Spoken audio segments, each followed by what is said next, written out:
News 18 Pulwama हमले पर सबसे बड़ा पर्दाफाश कर रहा है। पुलवामा हमले की पूरी साजिश जैशे आतंकी मसूद अजहर ने पाकिस्तान के रावलपिंडी में आर्मी अस्पताल से रची। आतंकी मसूद अजहर 4 महीने से रावलपिंडी के अस्पताल में इलाज करवा रहा है। उसने पुलवामा हमला 2018 में मारे गए अपने आतंकी भतीजे उस्मान का बदला लेने के लिए करवाया। वहीं से उसने पुलवामा हमले की पूरी साजिश रची और एक ऑडियो मैसेज के जरिए अपने दूसरे भतीजे मोहम्मद उमैर और अब्दुल राशिद गाजी को मिशन पर लगाया। पुलवामा हमले से 8 दिन पहले ही आतंकी हमले के लिए तैयार हो गए थे। तो ये बड़ी साजिश का पर्दाफाश हुआ है। न्यूज 18 ये आपको बता रहा है कि किस तरीके से इस हमले की साजिश रची गई थी। तो रावलपिंडी के अस्पताल से मसूद अजहर ने हमले का आदेश दिया। ऑडियो मैसेज के जरिए आतंकी मसूद अजहर ने हमले का आदेश दिया। 4 महीने से आर्मी अस्पताल में मसूद का इलाज चल रहा है। बीमारी की वजह से मसूद 6 बड़ी बैठकों में हिस्सा नहीं ले पाया। हमले से 8 दिन पहले हमले के लिए आतंकी तैयार हुए। ऑडियो में मसूद ने भतीजे उस्मान का बदला लेने की बात कही। 2018 में सुरक्षा बल ने आतंकी उस्मान को मार गिराया था। पुलवामा हमले की साजिश को किसी और से साझा नहीं किया। मसूद ने भतीजे मोहम्मद उमैर और अब्दुल राशिद गाजी को मिशन पर लगाया। तो ये बड़ा खुलासा हुआ है। पुलवामा हमले पर न्यूज 18 आपको ये एक्सक्लूसिव जानकारी दे रहा है किस तरीके से मसूद अजहर ने ये पूरी साजिश रची। नीतीश कुमार हमारे सहयोगी फोन लाइन पर मौजूद है। नीतीश, काफी समय से बदला लेने की फिराक में था मसूद अजहर और वो अपने मंसूबों में कामयाब भी हुआ है। बिल्कुल, देखिए उसका जो भांजा था एक तलहा रशीद और उसके बाद फिर जो मोहम्मद उस्मान को सुरक्षा बलों ने मार गिराया कश्मीर में, उसके बाद से ही मसूद काफी गुस्से में था और वो लगातार प्लानिंग कर रहा था कि कश्मीर में किसी बड़ी वारदात को अंजाम दिया जाए ताकि भारत को जो है ये दिखलाया जा सके कि जो लगातार ऑपरेशन ऑल आउट वहाँ चल रहा है, जो जैश ए मोहम्मद का ऑलमोस्ट सफाया हो चुका है, उसकी लीडरशिप का ऑलमोस्ट सफाया हो चुका है कश्मीर से, तो वो अभी तक जिंदा है। मतलब उनका जो उत्साह है मरा नहीं। और इसी सिलसिले में दिसंबर 2018 में अब्दुल राशिद गाजी को, जो कि अफगान वॉर का वेटरन है और नाटो वगैरह के खिलाफ जो मोर्चा ले चुका है अफगानिस्तान में, उसको और 2 और लोगों को कश्मीर में भेजा गया और पहले लोगों को ट्रेन करने के लिए और उसके बाद फिर ये प्लान एग्जीक्यूट करने के लिए। तो जाहिर तौर से जो कल हमने एक खबर चलाई थी, न्यूज 18 इंडिया ने एक्सक्लूसिव खबर, कि जो पूरे हमले का जो हैंडलर है जिसको मसूद अजहर ने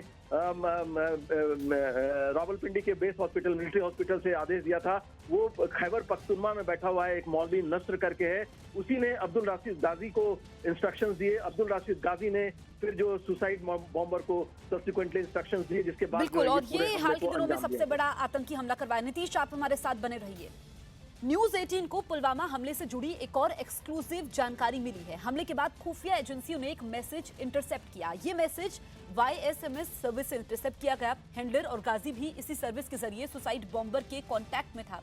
ये सर्विस स्मार्टफोन को हाई फ्रीक्वेंसी रेडियो सेट के साथ जोड़कर इस्तेमाल की जाती है। इसके पहले 2 पाक आतंकी ज़ेबुल्लाह और सज्जाद अहमद इसका इस्तेमाल करते पकड़े गए थे।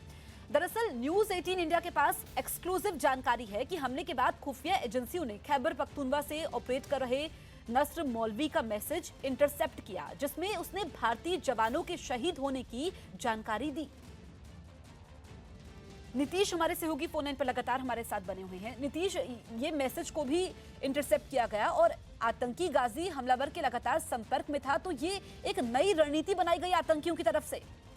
जी देखिए, ये पिछले कुछ दिनों से अगर आप बात करें, ये जो YSMS नाम की जो सर्विस है, ये पिछले 1.5 साल से ये जानकारी में आई है, जब ज़बीउल्लाह जो पाकिस्तानी लश्कर तैयबा का आतंकवादी था, जिसको सुरक्षा बलों ने कश्मीर में जिंदा पकड़ा था, और इसके अलावा सज्जाद अहमद जो कि वो भी लश्कर तैयबा का पाकिस्तानी आतंकी था, इन दोनों को जब पकड़ा गया तो पाया गया कि इनका जो स्मार्टफोन था वो हाई फ्रीक्वेंसी रेडियो सेट से जुड़ा हुआ है और इसका जो मोबाइल टावर है जो इस सर्विस का, वो POK में है। 4-5 लोकेशंस है जो अभी हम कुछ देर में दिखाने जा रहे हैं, वहां से ये कनेक्टेड थे रेडियो सेट, और बड़ा ही डिफिकल्ट होता है इस सर्विस को जो है कैच करना या इंटरसेप्ट करना।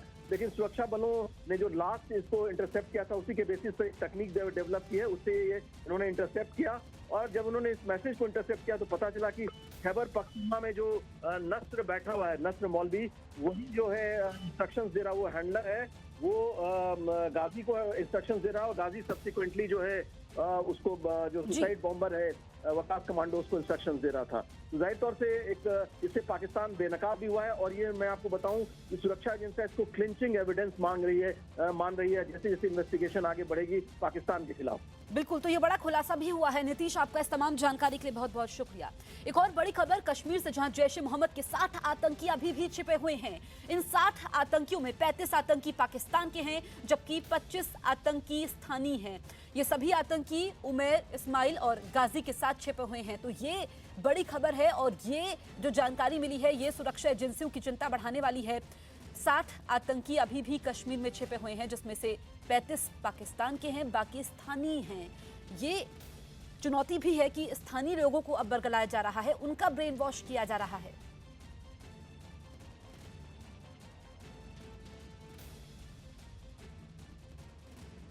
घुसपैठ के लिए मुजफ्फराबाद में बैठक हुई। दरअसल मसूद अजहर की गैर मौजूदगी में सैयद सलाउद्दीन ने बैठक ली। ये जो खुलासा हुआ है, एक के बाद एक खुलासे हम आपको बता रहे हैं। और पाकिस्तान में ये बैठक हुई। बैठक में आईडी हमले पर बात हुई जिसमें हिजबुल मुजाहिदीन, जैश और तहरीकुल मुजाहिदीन के आतंकी सरगना शामिल हुए। आईएसआई ब्रिगेडियर जुबैर भी इस बैठक में शामिल हुआ।